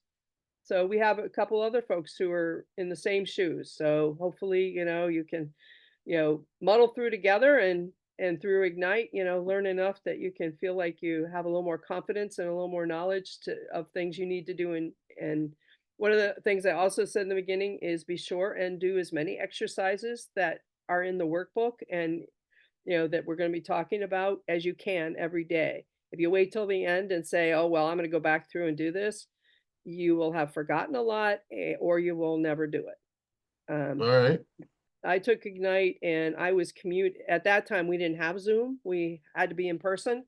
And when I took Ignite, I was commuting to Portsmouth from North Conway 3 days a week.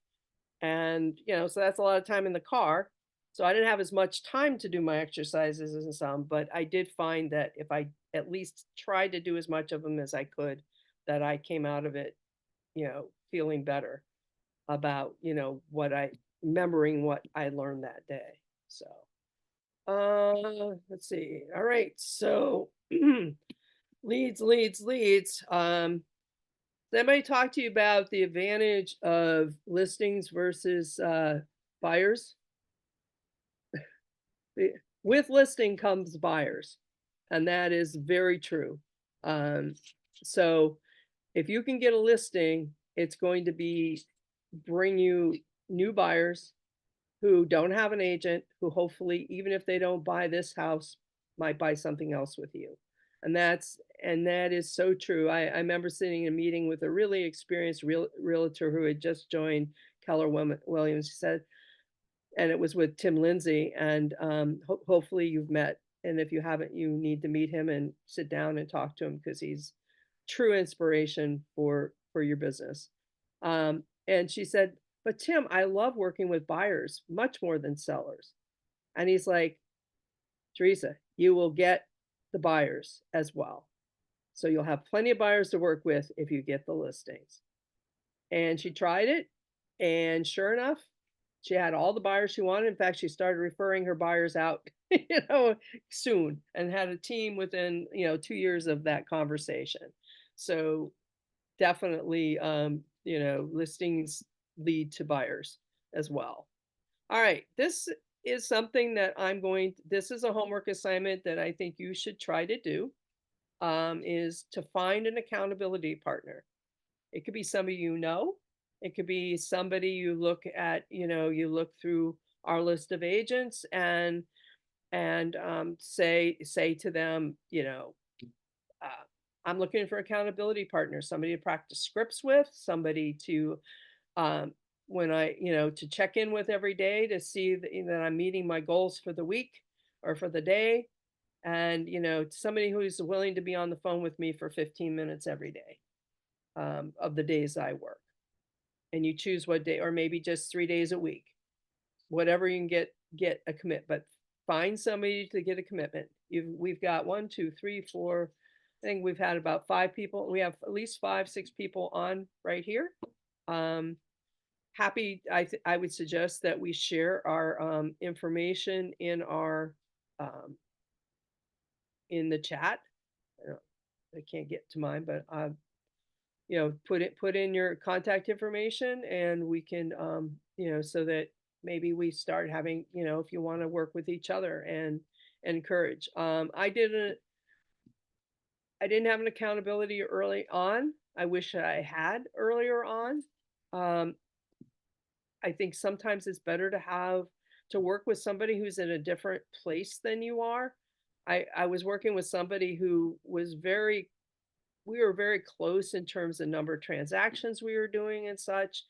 And I think we would have been, we were good for each other for probably 6 months.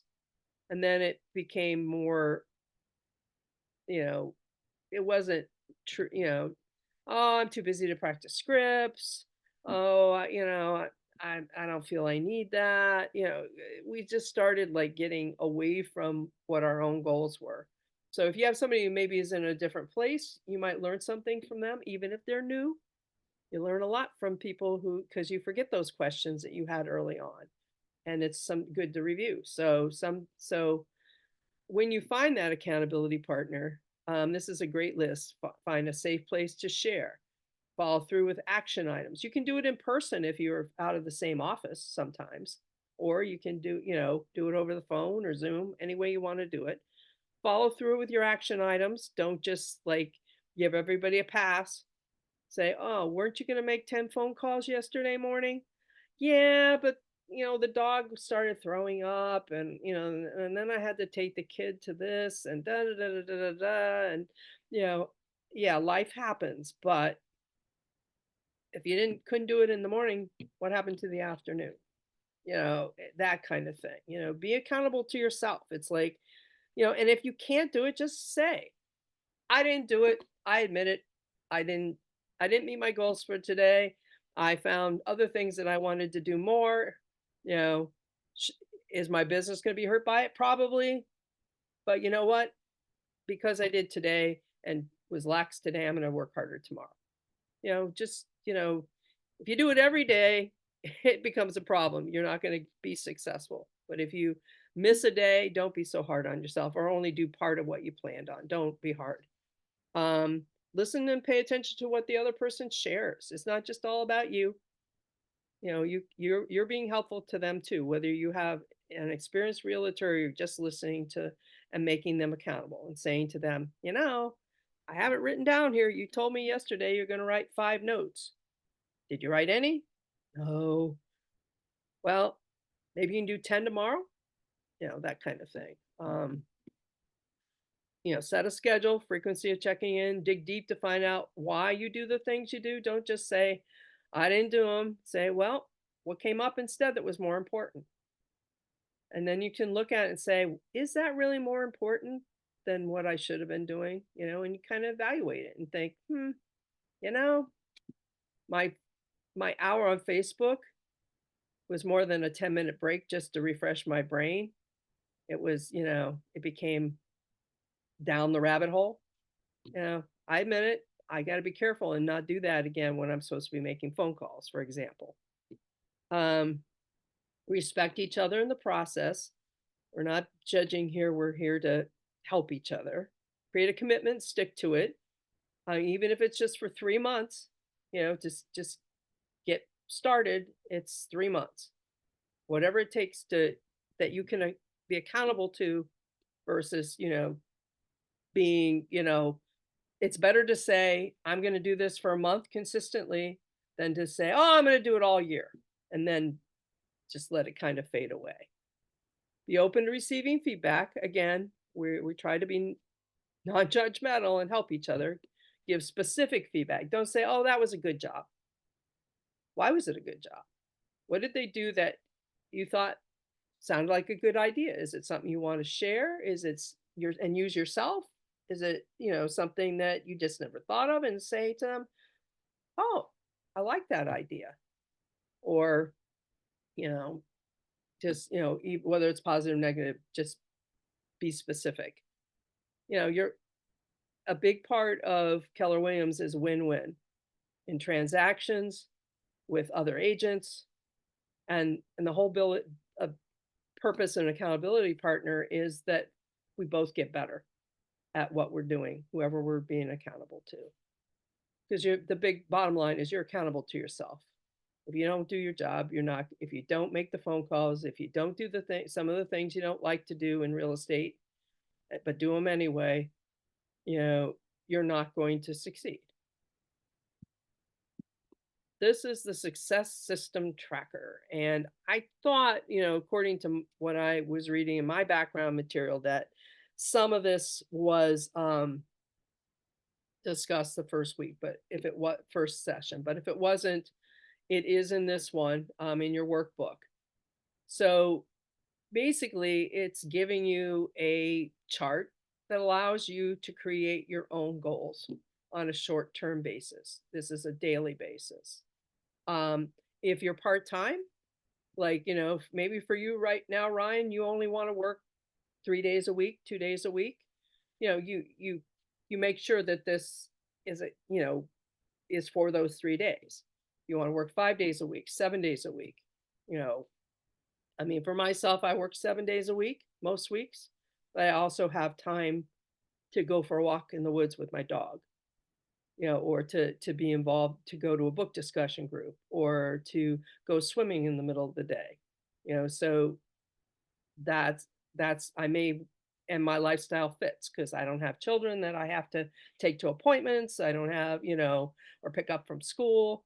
So I would rather have the flexibility and work more days. So that's my schedule, but you might just be I'm going to give 3 full days and be really accountable for that. So conversations, those can be by phone call or in person. They do not include, they are not text messages. They are not the handwritten notes. This one's a little outdated in that you can add text messages to that. I would highly advise, because I know with my younger clients, some of them, they only communicate through text.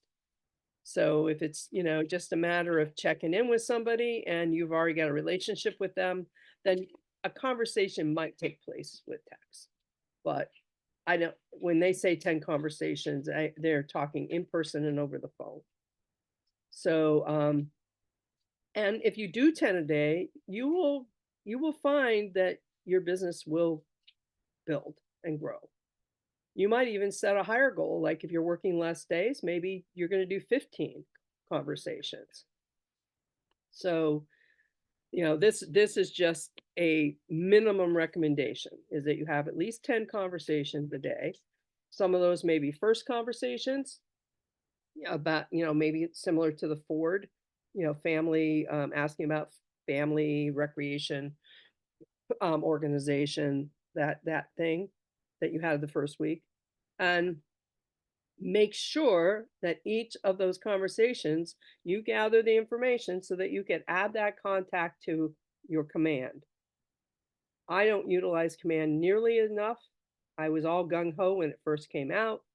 I see the value in it, and I highly recommend that you utilize it, even if you start today and you've been an agent for years, because it is such the resources that come with command in terms of, getting that information out about the market. Maybe when you don't have time for phone calls, you're at least getting that information out to people. Wow, the market, interest rates really came down this week. Have you thought about maybe coming back and looking at, going back in the market and looking again? Things like that you could easily do. If you have these contacts, you could easily send them a quick, a quick social media blurb or email about. Handwritten notes, I do, and some people think I'm crazy. I write literally 100 Christmas cards to clients and friends every year. It's not because I'm it's just because it's a little slower time of the year. So, but I'll tell you, I am still writing them. I have not finished them this year. I still have, I think I see the end in sight. I think I have about 15 left to do. And so now they mostly say Happy New Year, but I try to remember something from, the last time I saw them or talked to them, and make it personal, not just thinking of you, Happy New Year. It's like, I know we're still looking. Hopefully the right house will come our way. I've made, looking, I'm looking when they're not on the market too, just, thinking of you. Or, we closed on your house 5 years ago, and, thinking, hope you're still loving it as much as you are. If not, and you want to find something else, please know I'm still in real estate. I don't know, it's just make it personal. I am not sure what the 10-5-1 social media engagement is. I really didn't get a chance to follow up on that. But my guess is that you I actually just heard what that is yesterday. could. Yeah, what's that? It's 10 likes, 5 comments, and 1 comment on somebody else's comment. Like let's say you're on somebody's post and you've commented on it, somebody else has also commented on it, you comment on that person's comment. Oh, cool. All right. That makes sense. So basically with my, I go into my social media, like, let's say I go into Instagram, and, I make sure that I respond to their posts. So that keeps me in front of them, right? So then when I go to post something, they're more apt to see it, right? Isn't that how social media works? So So that makes sense. So you make sure that you like or feel for, 10 things, then you comment on 5 and then 1 on another. And that makes sense. That's a good thing to know. I will try that in my down the Facebook rabbit hole that I do. Wish I did more TikTok, but I'm always afraid they're gonna take it away. So, enrichments. Not sure what that is either. Anybody got an idea? Um, I think maybe giving something of value to people. Yes, like gifts Okay. or handwritten notes. Okay. Oh yeah, maybe. yeah, that's right. They did say like gift cards and stuff. Yeah. Or sending them the market report, something like that. Something That would be, personal, yeah. yeah. I mean, so yeah, giving them some information that could be useful. Cool. So I would recommend that you create this for yourself, and every working day that you do whatever your goal is. I mean, this is a minimum. If you can do this minimum, great. But if you really don't think that, being because like you're only working part-time or whatever, cute dog, then put 5 down for yourself. Put 3 down for yourself. Whatever you can, it's much better to meet your goal and maybe go beyond it than it is to constantly be behind, because that can be kind of not feel as good. But whatever you commit to, do it. And then be accountable to your accountability partner for doing it and to yourself. So it just gives you a way. Do you guys know about time blocking? Time blocking? Yes. Yeah. Literally take your phone calendar, whatever, if you use a paper calendar, use that and commit to that time. Like right now, my phone is off. I have a listening went on yesterday, so there could very well be communications that I really want to look at, but I've committed to this for 2 hours. And, same thing with making your phone calls. And if you don't get to 10 in 2 hours because you get into a good conversation with somebody, maybe somebody you haven't talked to for a while, great, but don't go crazy either. And my whole day is catching up with what video games my buddies been playing, and their results and how they're on this national network and blah blah blah, or going through the entire NFL season with your buddy, or those kind of things. It's like, yeah, those conversations are fun, but remember the focus of them knowing by the end of the conversation that you're a realtor, even though it might take 7 times for you to talk to them before they realize it. If you can't measure it, you can improve it. And that's what this whole system is about. It gives you measurability, and your numbers, you will find in that the numbers they give you in the red book and things like that. So many contacts will create so many transactions, and it's consistent. Now I could do 50 conversations and never have a single single appointment out of it. It could happen, but my odds are, but then I do the next 50 and I get 10 appointments out of it. So if you stop, well, I did 50 and I didn't get an appointment. It's like, okay, but if 51 might be that appointment, so you got to keep going. Or 11 could be the appointment. That's one of what typically happens, and people give up too soon. So, set those goals and go from there. Converse with your sphere. This is the place to start for new agents in particular. Who's that person that moved away and you haven't talked to for a while? Remember, you can always refer them to another agent but maybe they want to come back home. So you can help them buy the house, and your referral can help list it. So here, the forward, it's friendly. It's how you would normally converse with people. think of how you talk with your friends and family. How was your day? What happened at work? Well, some of these people you haven't talked to for a while, you may not even know what they do for work anymore. So it's, but you do know that they were married. Oh, so, I know we haven't talked since your wedding 3 years ago. Yeah, we're divorced. Okay. I'm sorry to hear that. You just respond to what they're telling you. I mean, or they might say, yeah, that was such a great wedding. We, every year we just we sit down and go through the pictures and the videos and relive it. And our life is great. And we think we're going to start a family. Oh, guess what that tells you? They might need a bigger place. So there you go. So listen to the conversations as well as asking questions that one, get you reacquainted with the person, or maybe, I would have to say that a lot of my friends, I don't know that much about them, really. So don't hesitate to dig a little deeper and get to know them. And number one, after that conversation and during that conversation, take notes.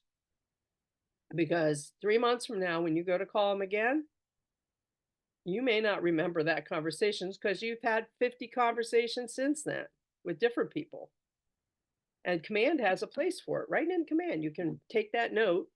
You might, do it on paper while you're talking to them versus right into command, but you could do that if it's a phone call, But take those notes and make sure they're in a place so the next time you call them, you're like, oh yeah, that's right. Their kid is now 5 years old. His name is Ryan, and he loves baseball. He's gonna play t-ball this spring. And you just talked to him at Christmas time. You couldn't call him again in the spring. Hey Joe, how's Ryan's t-ball game going? Did he get a chance to go out and try it?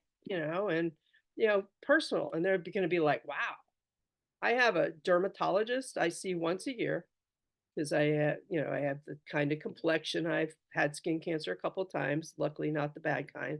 And literally, I walk into his office and he said, so how was that trip to South Africa that you were going to go on?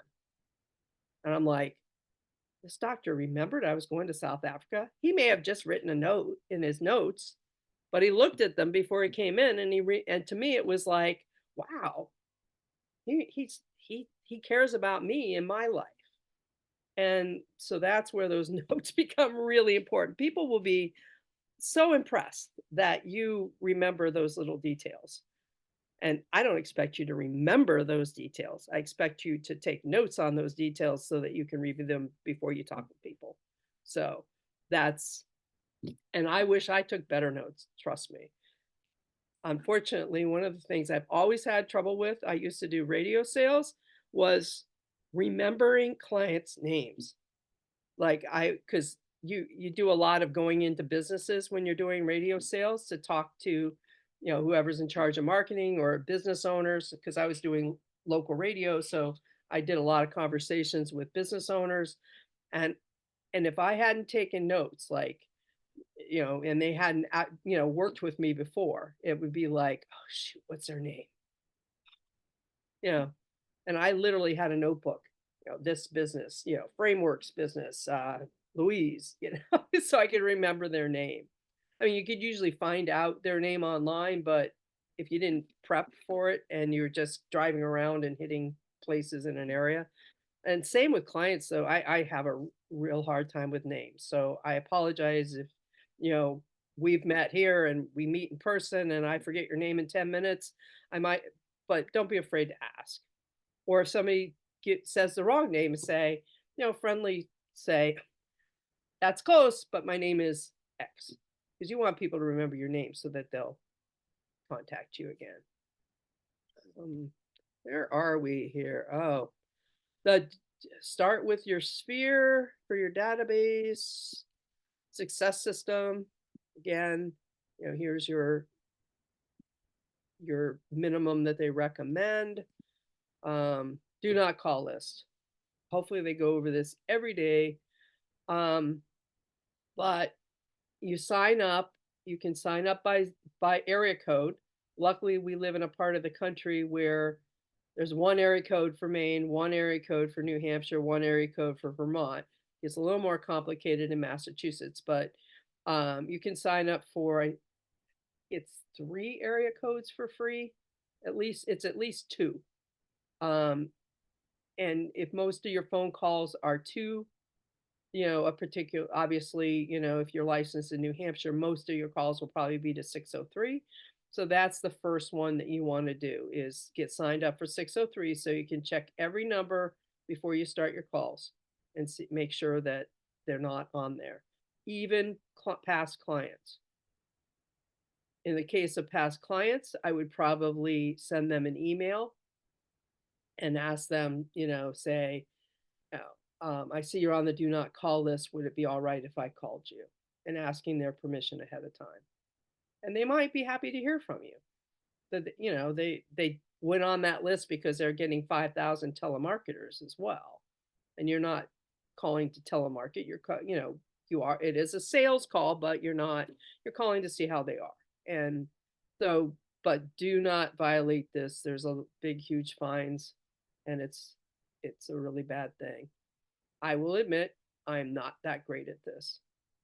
It took me a whole half a day to get signed up for it. So it's kind of, I don't know. It's like, and I have called some people. Once I called somebody who was probably on this list. But if somebody says, please don't call me, don't call them again. Simple as that.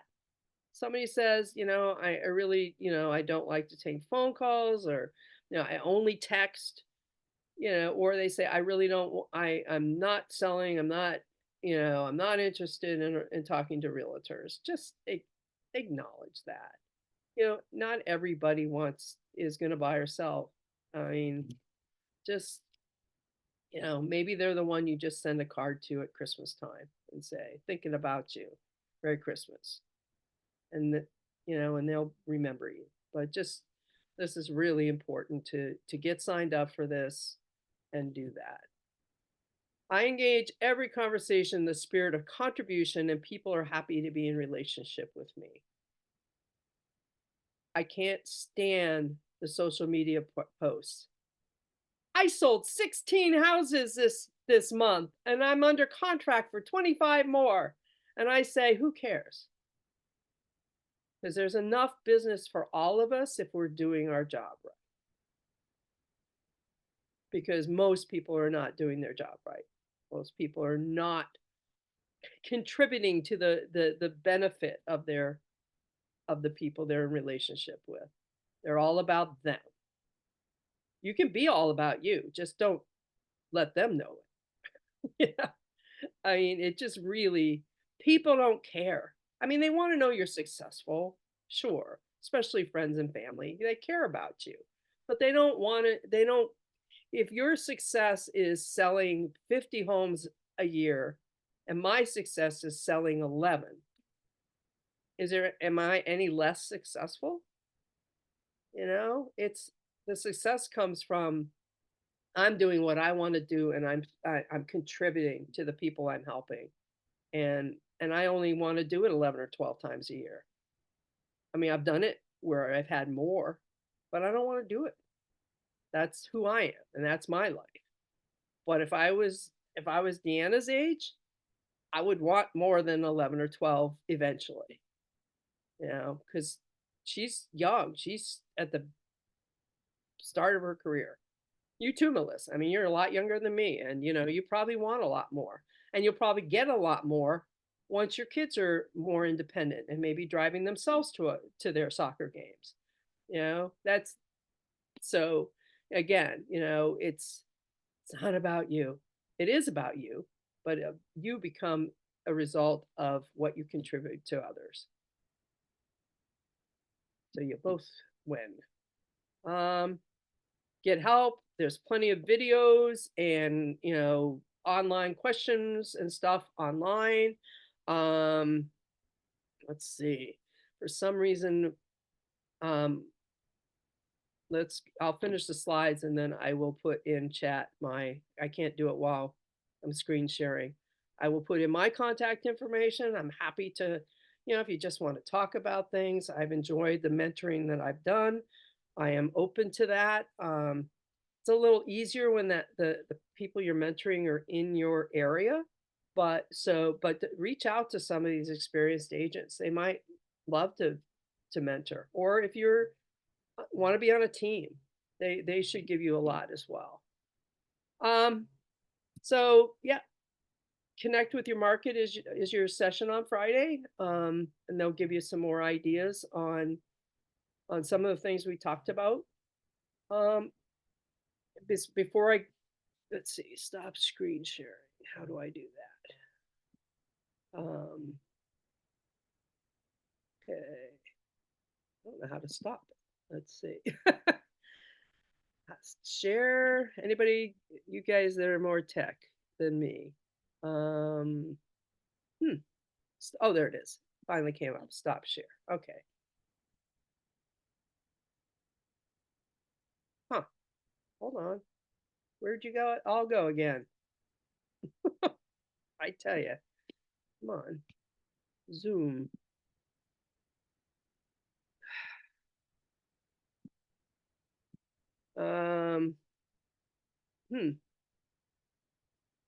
All right. So I lost you guys. Are you still there? Yep. Yeah, Still we here. we can see you too. Oh, jeez. It looks great on our end. Of course it does. Oh, goodness. All right. I can't find my Zoom screen again. That's right. Oh, there you are. Oh, what? Come on. Let's see. Go ahead, wait. It's not allowing me to go to Zoom. All right. I'm going to do it the old-fashioned way. I'm going to give you my information, and we can still have a conversation even if we're not looking at each other. For some reason, this is just not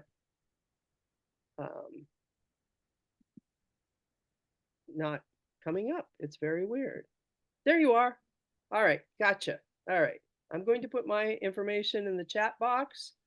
You guys probably are looking at all my messages. Oops.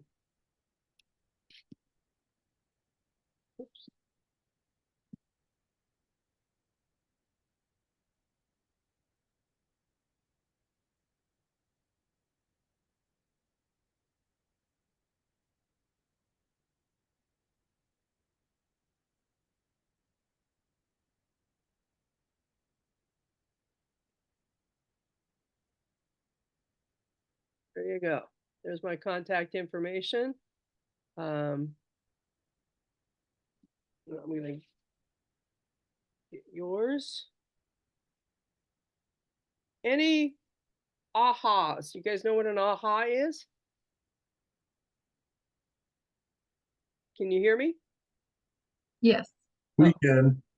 Okay. Anything maybe you got from today that you want to talk about as a kind of finishing up here? We're a minute over, I know, but we'll be done in. I just want to copy some of these addresses down.